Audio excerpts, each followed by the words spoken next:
सुंदरकांड 32वां सर्ग। सीता जी का तर्क वितर्क।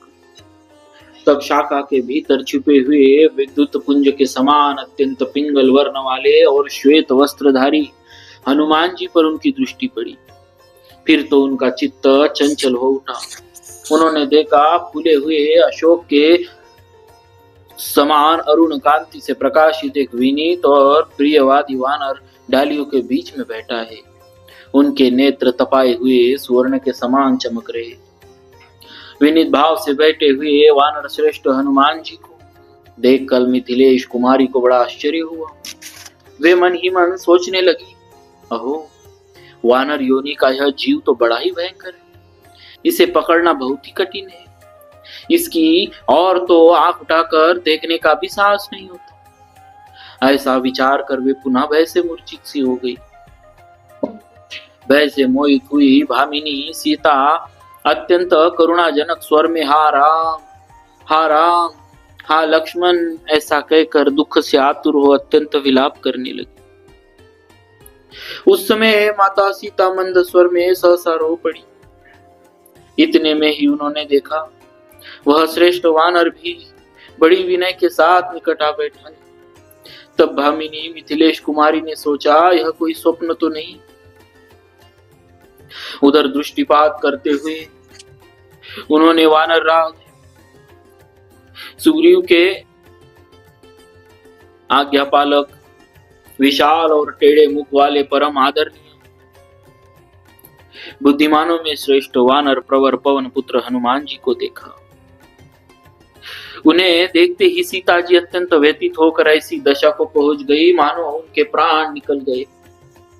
फिर बड़ी देर में चेत होने पर विशाल लोचना विदेह राजकुमारी ने इस प्रकार विचार किया, आज मैंने यह बड़ा बुरा सपना देखा है। सपने में वानर को देखना शास्त्रों ने निषिद्ध बताया। मेरी भगवान से प्रार्थना है कि श्री राम, लक्ष्मण और मेरे पिता जनक का मंगल हो, उस पर इस दुस्वप्न का प्रभाव न पड़े।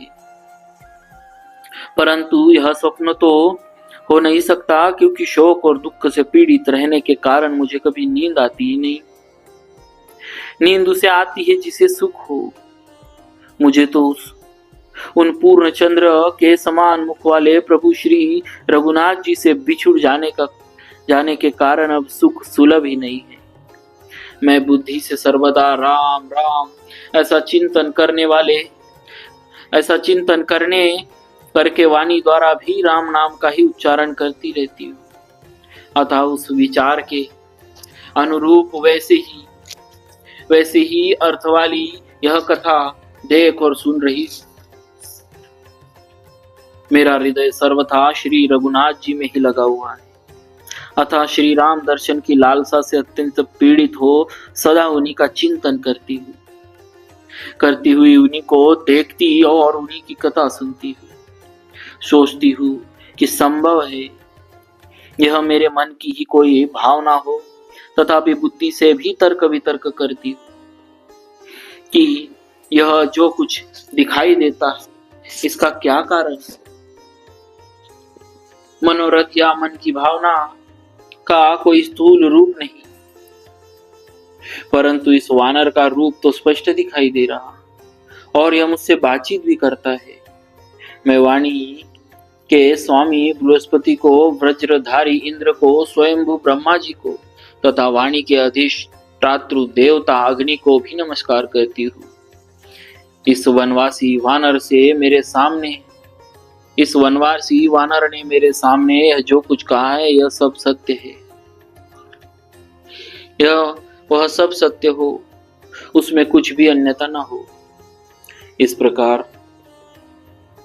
श्री वाल्मीकि निर्मित आर्ष रामायण आदि काव्य के सुंदर कांड में 32वां सर्ग पूरा हुआ। बोलिए श्री सीताराम जी महाराज की जय।